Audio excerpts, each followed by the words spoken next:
A rusty motorcycle stood between two pine trees. It looked as if it had grown into the ground. Vasily Petrovich pushed aside a branch and froze. Something blue was visible in the sidecar. A police cap, rotten but recognizable. The old man backed away. His heart began to beat faster. He had been collecting scrap metal in these woods for 15 years. He had found all sorts of things, but not this. August 2006, 40 kilometers from Sosnovy Bor, an ordinary central Russian forest. Vasily took an old Nokia out of his pocket. The battery was almost dead. 1 bar left. He dialed 02. Before we begin the story, please write which city you are from. We are very interested in where you are watching our video from. Don't forget to subscribe to the channel and leave your rating. The dispatcher answered immediately. This is the police. There is a police motorcycle here, in the forest, with a cap. What is your name? Where are you? Vasily gave approximate coordinates, block 37 or 38. His head was spinning. Don't go anywhere. A patrol car is on its way. The old man sat down on a stump. He took out a flask of water. His hands were shaking. There were some scratches on the motorcycle's gas tank. Numbers or letters? Rust had eaten away at the metal. The police UAZ arrived 40 minutes later. 2 men in uniform, a young lieutenant and an older sergeant. Did you call?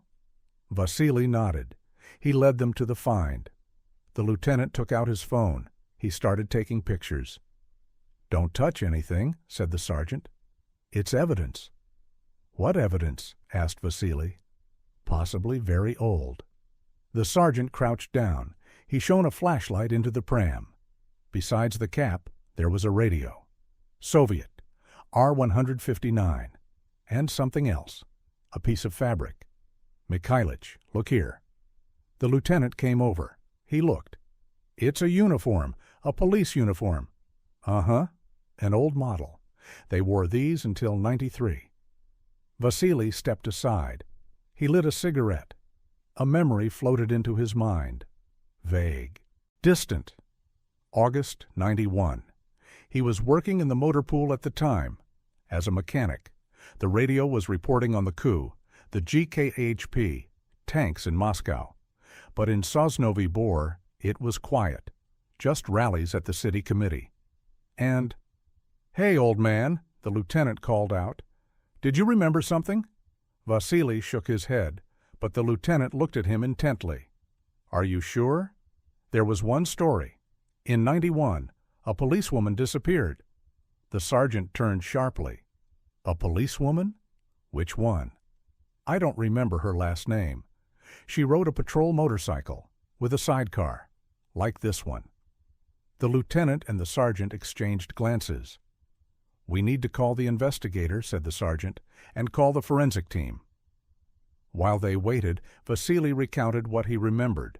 Not much, just fragments. A female police officer, the only one in the patrol service. She left to respond to a call. She didn't return. They searched for a long time. They didn't find her. "Are you sure you don't remember her last name?" asked the lieutenant. "No, but she had a daughter, a little girl." The investigator arrived 2 hours later. He was young, about 30 years old. He introduced himself as Anton Sergeyevich Krylov.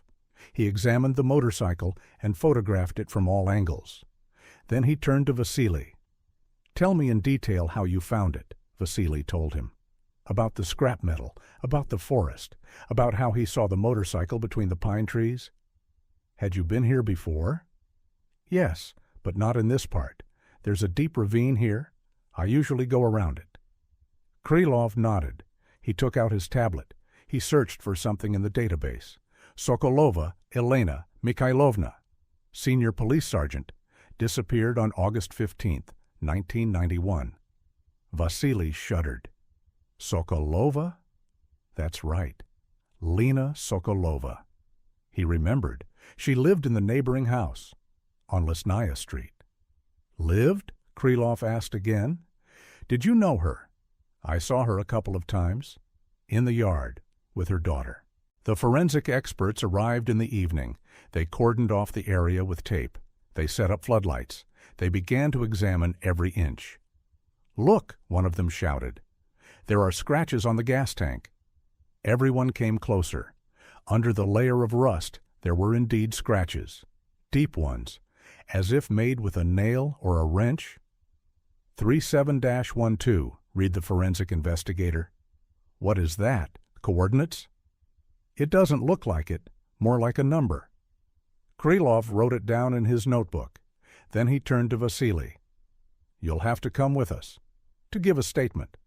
Vasily spent 3 hours at the police station, answering questions, recalling details, signing the report. "You can go," said Krylov, "but leave your phone number. We may need you again." Vasily went outside.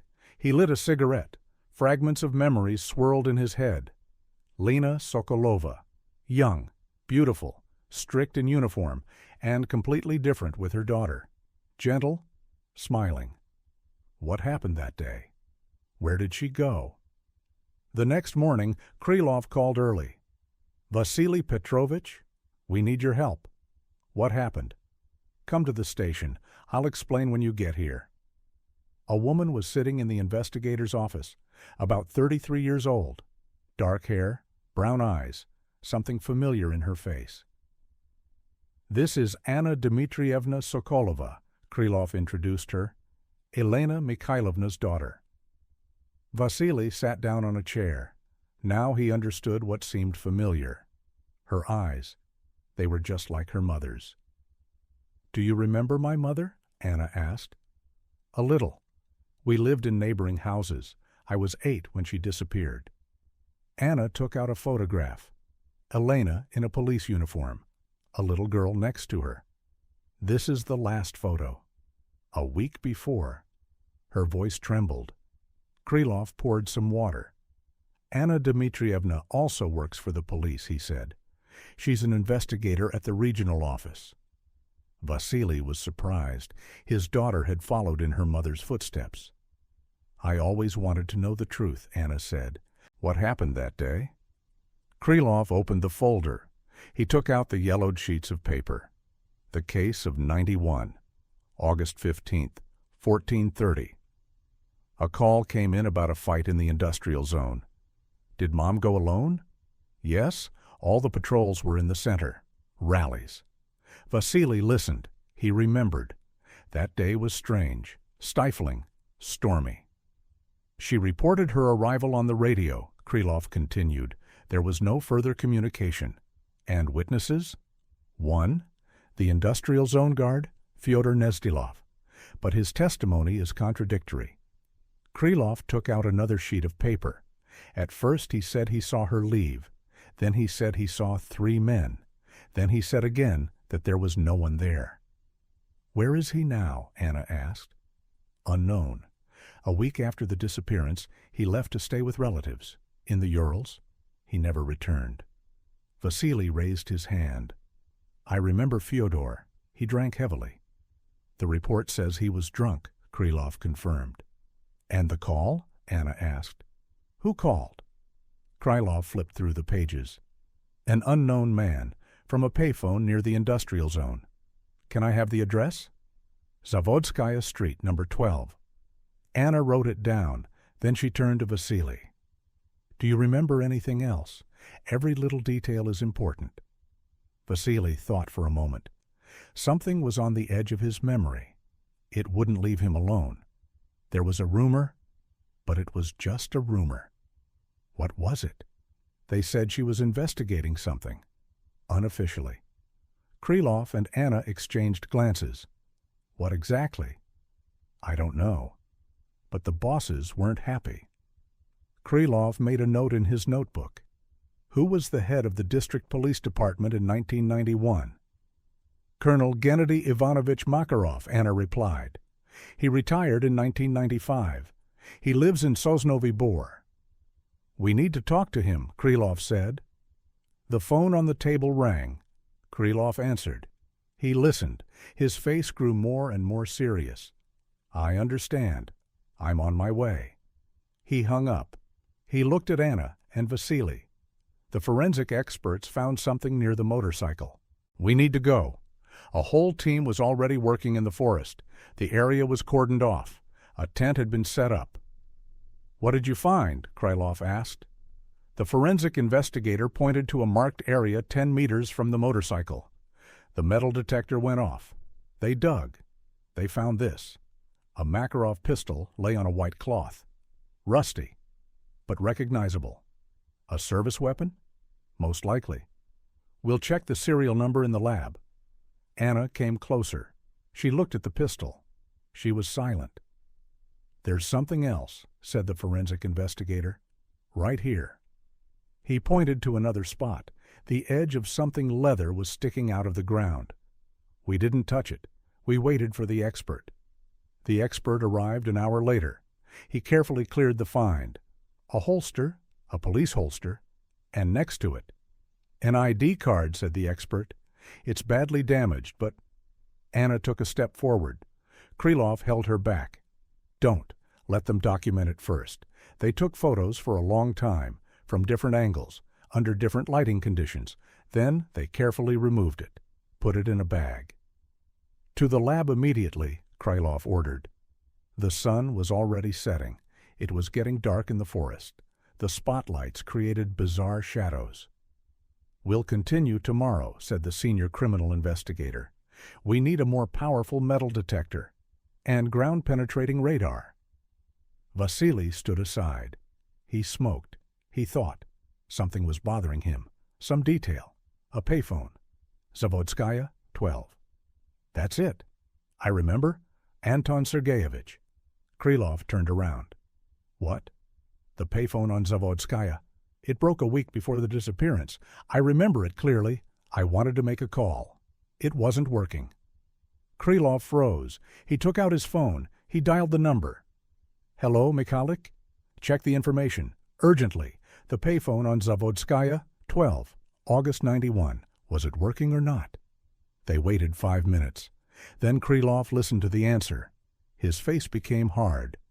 "I see. Thank you." He turned to Anna and Vasily. The payphone was disconnected on August 10th for repairs. It was only reconnected on the 20th. "But the call," Anna began. "Exactly. The call came from a payphone that wasn't working. That's impossible." Silence hung in the forest. Only the wind rustled in the pine trees. Investigator Krylov's office looked like a command center. There were maps, diagrams, and photographs on the walls. On the table were stacks of documents from the archives. Anna sat over the interrogation reports. She read every line. She looked for clues. "Here," she said. "Dispatcher Nina Vasilyeva. She took the call, but there's something strange in the transcript." Krylov approached. He read it. First she says a man called. Then she says the voice was indistinct. Then she says it was a middle-aged man again. Her testimony is confused, or he's hiding something. Krylov picked up the phone. He dialed the archive number. "I need the address of Nina Petrovna Vasilyeva. She worked as a dispatcher in 91. 10 minutes later, he got the answer. "Vasilyeva is alive, retired, lives in Sosnovy Bor." "Let's go see her," Krylov said. "I'm with you." Anna stood up. "This may be difficult for you. I can handle it." Vasilyeva's house stood on a quiet street. 1 story, with a front garden. A dog barked at the gate. An elderly woman opened the door. Gray hair, tired eyes. She turned pale when she saw Anna. "Anya? Sokolova? Hello, Nina Petrovna." My God, how much she looks like her mother. Vasilyeva stepped back. She let the guests in. The house smelled of valerian and old age. "I knew this day would come," she said. "I've been waiting 15 years. She sat down on the sofa. Her hands were shaking. "They found my mother's motorcycle," Anna said. Vasilyeva covered her face with her hands. She cried, quietly, heartbreakingly. "Forgive me. Forgive me." Krylov took out a tape recorder. "Nina Petrovna, tell us the truth. What happened on August 15th? Vasilyeva raised her head. She looked at Anna. The call was a setup. There was no fight. Who organized it? I don't know. They called me the night before. At home. They said that if I didn't do as they said. She fell silent. She took out a handkerchief. She wiped her eyes. What did they tell you to do? Accept the call? Send Lena? Alone? Definitely alone. Why her? They said the first available patrol officer, but I knew that only Lena would be free at that time. Everyone else was in the city center. Anna clenched her fists. Krylov put his hand on her shoulder. Who called your home? I don't know. A man? His voice was strange, like it had been altered. You didn't tell anyone? Vasilyeva shook her head. I was afraid. I had a son, 14 years old. They threatened that something would happen to him. And then? A week later, the money arrived. The envelope was slipped under the door. 10,000 rubles. A lot of money back then? Did you take it? No, I burned it. But the fear remained for the rest of my life. Krylov took notes. Anna looked out the window. She was silent. Nina Petrovna, said Krylov. Remember that day, 14:30. How did the call come in? On the internal line. From the duty station. Not from the street? No. The duty officer said they took the call from Zavodskaya. They transferred it to me. Who was on duty? Vasilyeva thought for a moment. Sergeant Melnikov. Sergei Melnikov. Krylov wrote down the name. He looked at Anna. She nodded. We'll check. What happened next? Lena left. 20 minutes later, she got in touch. She said she was there. Then, silence. Did you try to contact her? Every 5 minutes? She didn't answer. When did you raise the alarm? Half an hour later. Major Petrov went to check. With his partner. Vasilyeva stood up. She went to the sideboard. She took out an old album. Here, our department. 91, a photograph. 20 people in police uniforms. Elena is in the front row. She is smiling. This is Melnikov, Vasilyeva pointed. And this is Petrov. This is the chief, Colonel Makarov. Krylov took a picture of the photo. Where is Melnikov now? I don't know. He quit in 92. Went somewhere. They were silent on the way back. Anna looked out the window. Krylov drove the car. He thought. Melnikov is a key figure, he said. We need to find him. I have a friend at the information center, Anna replied. He can run a search through the databases. In the evening, Vasily called. Anton Sergeyevich? I just remembered something. Go ahead. Melnikov? Seryozha? I knew him. After he was fired, he went into business. He opened a car repair shop. Where? In the regional center. It's called Automaster. Maybe he still owns it. Krylov wrote it down. Thanks. We'll check it out. In the morning, they drove to the regional center. 120 kilometers.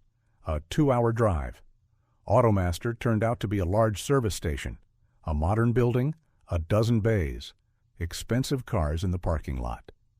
We need Sergei Melnikov, Krylov told the administrator. Sergei Pavlovich is in his office. 3rd floor, the director's office. We went up. The secretary announced us. We were invited in. Melnikov greeted them standing up. A large man, gray hair at the temples, an expensive suit, a confident gaze. He saw Anna and flinched, barely noticeable. But Krylov noticed. Investigator Krylov. This is Anna Sokolova.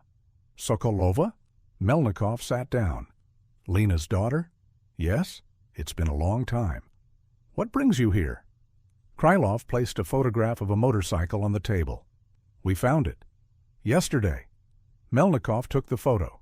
His hands didn't shake. A professional, or a good actor. Where? In the forest, 40 kilometers from the city. And what do you want from me? On August 15, 1991, you were on duty. You took a call from Zavodskaya. You transferred it to the dispatcher. Possibly? I don't remember exactly. The payphone was broken. Melnikov shrugged. I took the call on the internal line. Where the call came from is none of my business. Who transferred the call to you? I don't remember. 15 years have passed. Krylov took out a tape recorder.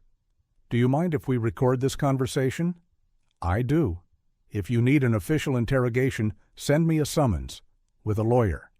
He stood up. The conversation was over. Sergei Pavlovich, Anna said, my mother died. I want to know the truth. Melnikov looked at her. Something flashed in his eyes. Regret? Fear? Lena was a good person and a good police officer. I'm sorry. Do you know what happened? No. If I knew, I would have said so. He opened the door. He waited for them to leave. In the car, Anna said, He's lying. I know, Krylov replied. But there's no proof. His hands. Did you notice? There's a scar on his right hand. An old one? I noticed. So what? There's a photo of the evidence in the case file, a button from a jacket, with blood on it. Someone else's blood, not my mother's. Krylov nodded. It all fits. But it's not enough. The phone rang. The forensic scientist. Anton Sergeyevich? We have news. The number's on the gas tank. They're not coordinates. What are they? The number of the forest block and section, 3712. We checked the old forestry maps. And? It's 3 kilometers from where the motorcycle was found. We're going there with ground-penetrating radar. We're coming too. We turned around. We drove back. They were already working in the forest. The ground-penetrating radar slowly crawled along the ground. The operator looked at the screen. There's an anomaly, he said. Here. He pointed to the area between 2 pine trees. We started digging. Carefully. Centimeter by centimeter. Half a meter down, we found some decayed fabric. Then buttons. Police buttons. With an emblem. A jacket, said the forensic expert. Anna turned away. Krylov approached her. Maybe you'd better. No, I'll stay. They continued digging. They found a shoe. Then a second one, a belt with a badge. All of Sokolova's belongings, the expert confirmed. But what? No remains. Only belongings. Krylov frowned. Strange, very strange. Expand the perimeter. Keep searching. They searched until dark. They combed the entire neighborhood. Nothing? Maybe somewhere else, suggested the criminalist. Or not here at all, said Krylov. They returned to the city late. Anna asked to be taken home. She was tired. Tomorrow we'll go to Makarov, Krylov said, his former boss. Okay. During the night, Krylov received a call. An unknown number. Stop the investigation. Who is this? It doesn't matter. Stop before it's too late. Are you threatening an investigator? I'm warning you. Some secrets are better left undisclosed. The line went dead. Krylov wrote down the number. He'll call back in the morning. Things are getting interesting. Anna called in the morning. Makarov agreed to meet, but not at home. In the park, on a bench by the fountain. Afraid of wiretaps? Seems like it. They arrived around noon. Makarov was already waiting, an old man in his 70s, but he stands straight, his gaze is sharp. A retired colonel, Anna Dmitrievna. I remember you as a little girl. Hello, Gennady Ivanovich? We sat down on the bench. Makarov looked around. No one was nearby. I know why you came. You found the motorcycle. How do you know? Krylov asked. I still have connections. They called. They warned me. Who? Makarov shook his head. I won't say, but you should be careful. Is that a threat? Advice? From an old cop. They were silent. The fountain was noisy. Children were running around. A normal day. What do you know about my mother's death? Anna asked. Makarov sighed. He took out his cigarettes. He lit one. Your mother was too principled, too honest. What was she investigating? I don't know for sure.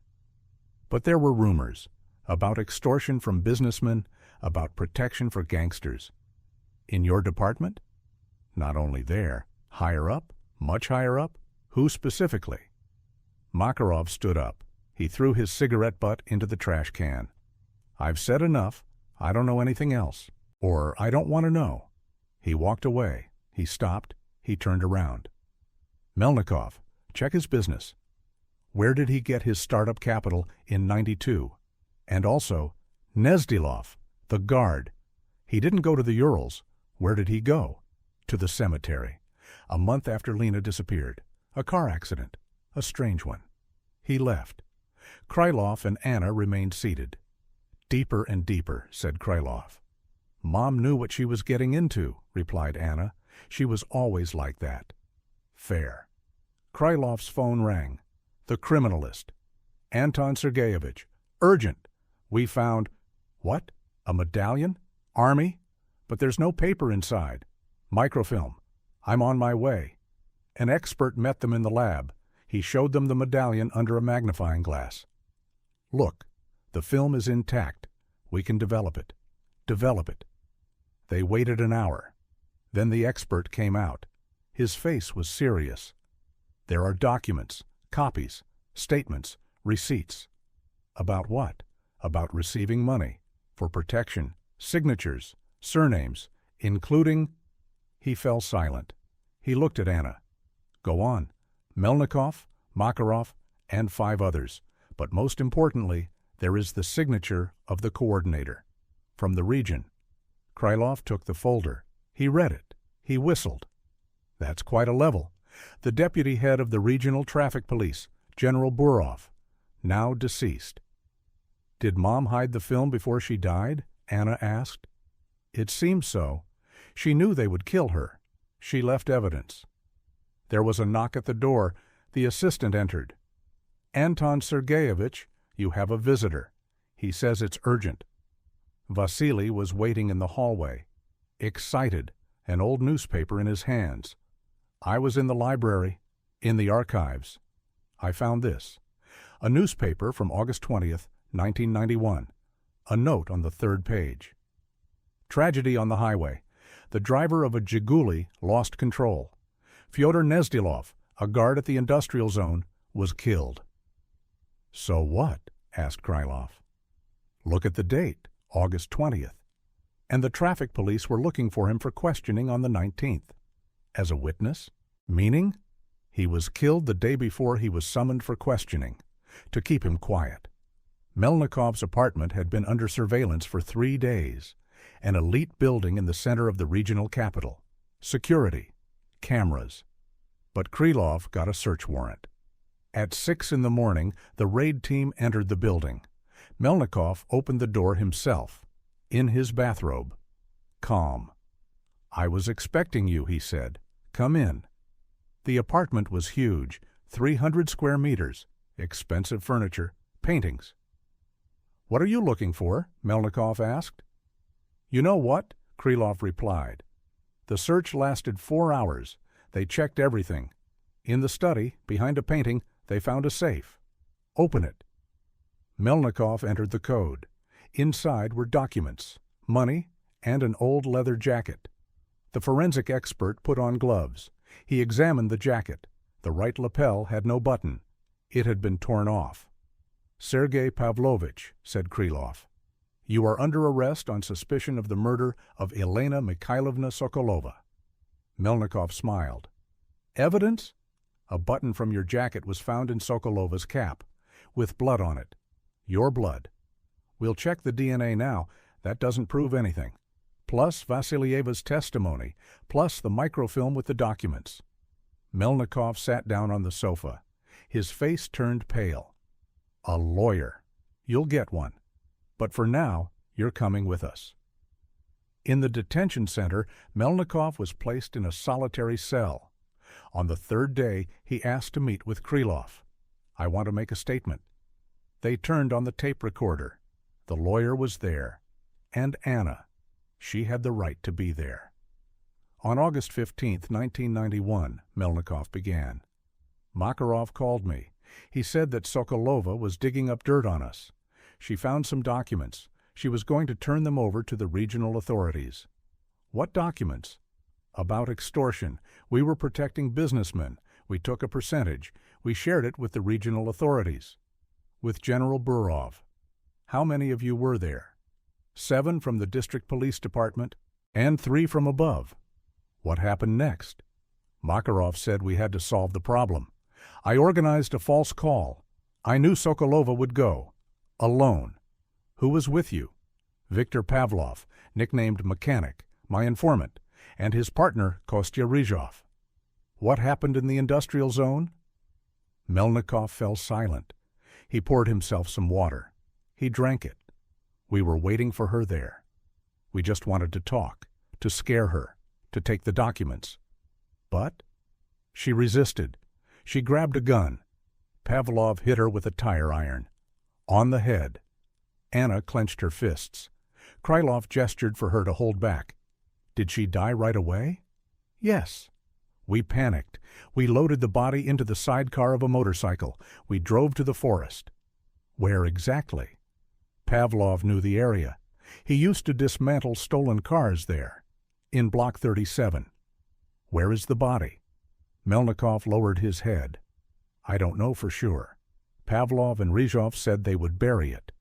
I left. I didn't ask any more questions. And the guard? Nezdilov?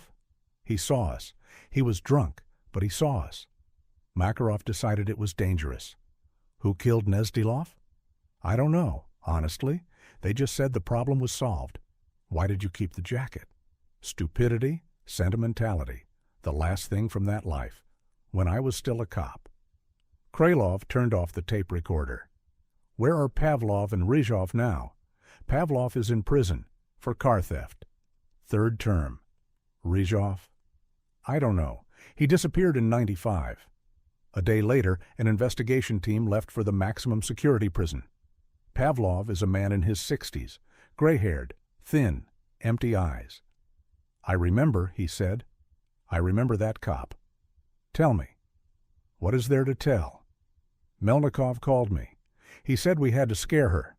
We went there. She pulled out a gun. I got scared.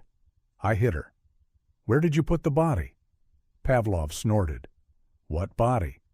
We threw her into an old well. 3 kilometers from that place. We covered it with branches.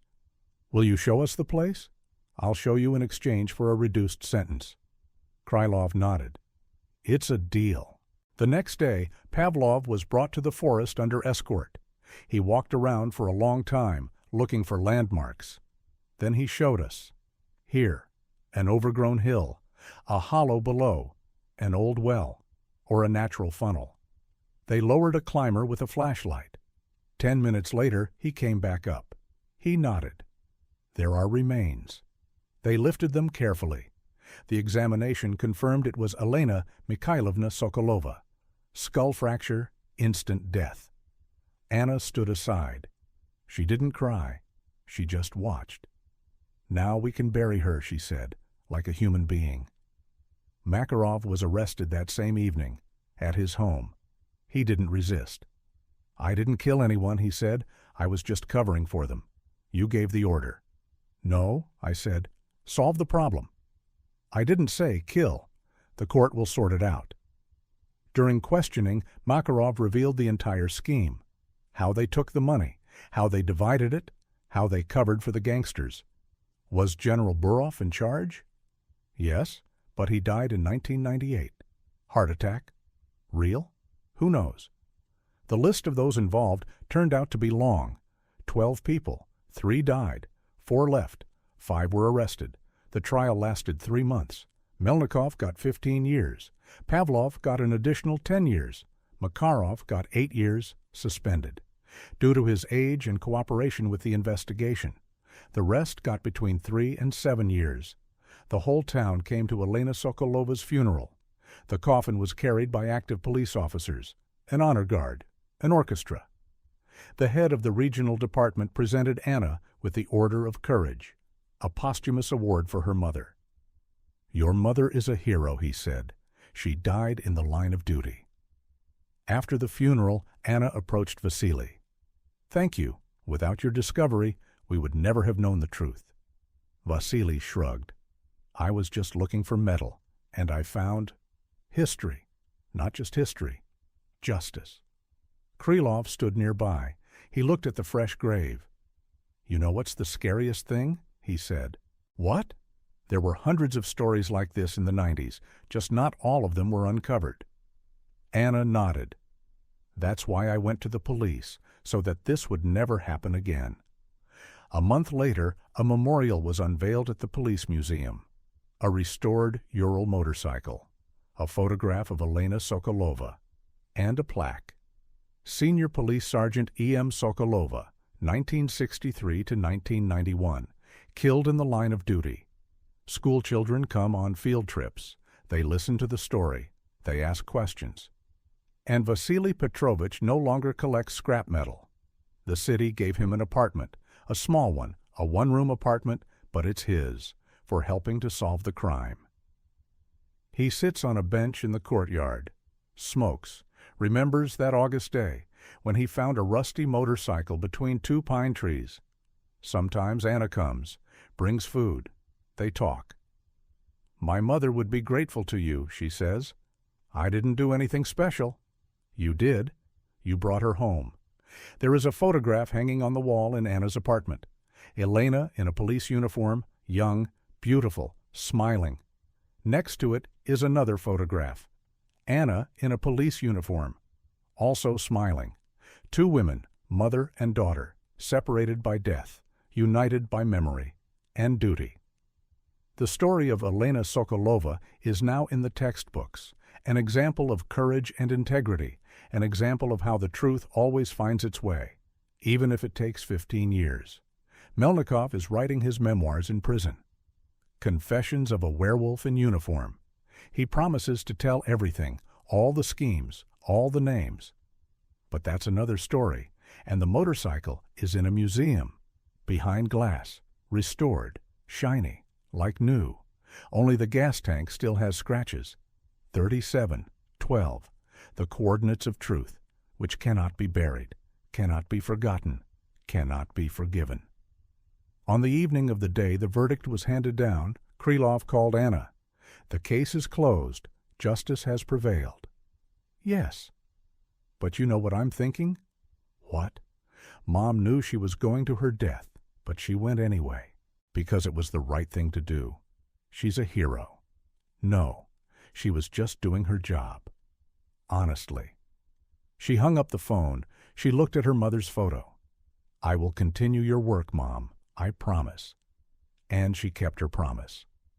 5 years later, Anna Sokolova became the head of the investigation department, the youngest in the history of the region, principled, honest, incorruptible, like her mother.